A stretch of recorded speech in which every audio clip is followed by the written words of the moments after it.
Ah, bonjour, c'est Rémi de Ready Set Drum. Je suis très heureux de vous retrouver aujourd'hui pour la reprise des vidéos. Et à cette occasion, nous allons parler, suite à vos votes et à vos idées, de l'accordage rock pour la batterie.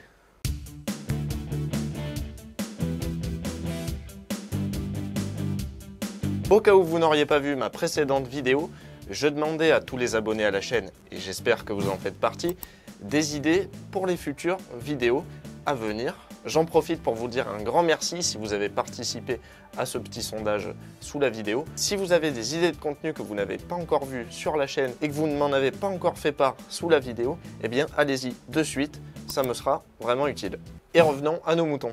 Donc l'accordage que je vais vous présenter dans cette vidéo, je le précise bien entendu comme toutes mes vidéos sur l'accordage, est un accordage strictement personnel. C'est une version pour moi de l'accordage rock. Comme vous vous en doutez, il y a plein de façons d'accorder une batterie pour un même style musical. Je dirais même qu'il y a autant de façons d'accorder que de batteurs. Donc le but de cette vidéo, pour moi, ce n'est pas de vous pousser absolument à répliquer le résultat que j'ai obtenu, mais plutôt de vous donner des pistes et des inspirations pour pouvoir tester ensuite chez vous. C'est parti!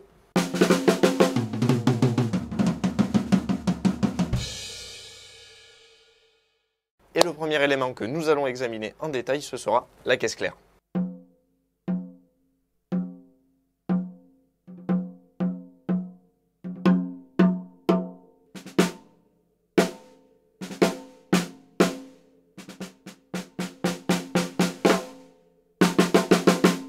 Pour un accordage de type rock, voire gros rock, là j'ai décidé de détendre un petit peu ma caisse claire qui était généralement assez tendue. Je me suis donc dirigé vers une sonorité plus médium, on va dire. J'ai fait à peu près un petit quart de tour de clé à peine sur chaque tirant et puis j'ai desserré très légèrement la peau de résonance. Mais ça, faites attention, il ne faut vraiment pas la desserrer de beaucoup, sinon vous allez commencer à perdre en sensibilité au niveau du timbre. Elle reste assez tendue, mais on peut y rentrer avec les doigts légèrement dedans, c'est pas non plus dur comme du bois.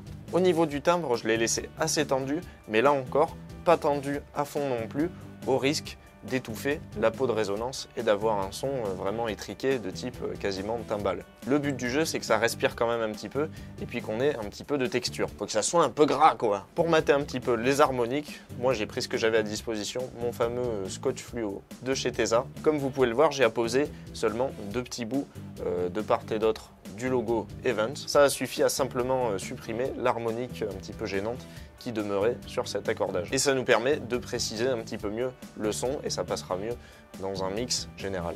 Ensuite, au niveau de la grosse caisse, je suis resté sur mon accordage traditionnel comme exposé dans ma vidéo qui traite particulièrement de l'accordage de la grosse caisse. Donc peau de frappe assez peu tendue et peau de résonance plus tendue que la peau de frappe.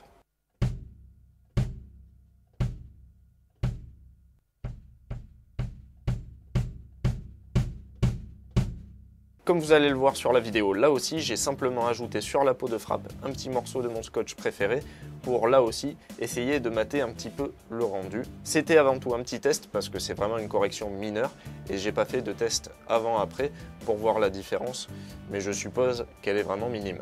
Petite précision, j'ai toujours à l'intérieur de ma grosse caisse ma mousse acoustique qui fait contact avec les deux peaux. Et enfin, au niveau des tomes, c'est là que les modifications les plus importantes ont été faites.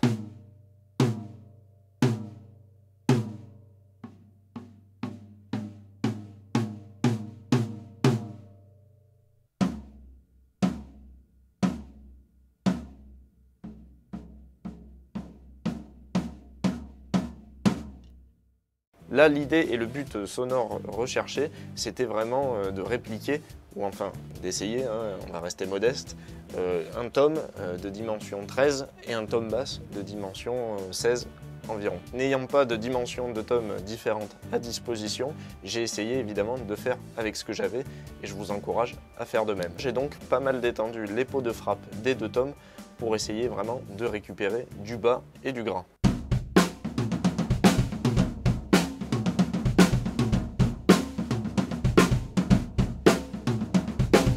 Par contre, je n'ai pas détendu, ou alors très peu, les pots de résonance parce que sinon j'allais obtenir ce qu'on peut appeler le son miaou. Vous savez, cet effet miaou, miaou, miaou qui est absolument horrible lorsque vous tapez sur certains tomes qui sont pas bien accordés du tout. Ça, c'est vraiment un truc à éviter absolument, et si ce produit chez vous, eh bien n'hésitez pas à reprendre votre accordage avec mes vidéos sur le sujet. En gardant vos pots de résonance bien tendus, on va éviter cet effet horrible car le son va revenir plus vite. Vous aurez également un meilleur retour sous la baguette, et puis en termes de tonalité, ça va aussi garder une petite longueur de note qui peut être sympa selon le son que vous cherchez à obtenir. Là pour le coup, je voulais vraiment quelque chose de très court, donc j'y suis allé à fond sur le scotch comme vous pouvez le voir. Ça m'a permis d'obtenir ce résultat très mat et qui va à merveille dans tous les contextes, pop-punk, rock des années 90-2000, voilà, où il faut vraiment que ça tape et qu'il y ait de l'impact et du grain.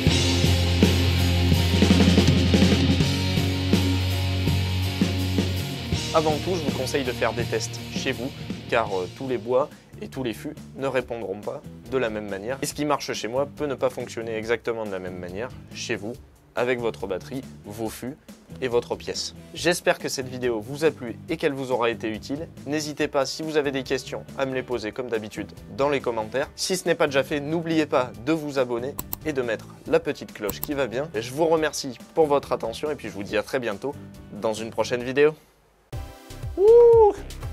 C'est la reprise. Je galère à parler. On va en faire une chanson. Ton corps et ton esprit sont reliés. Parle clairement et distinctement aux abonnés.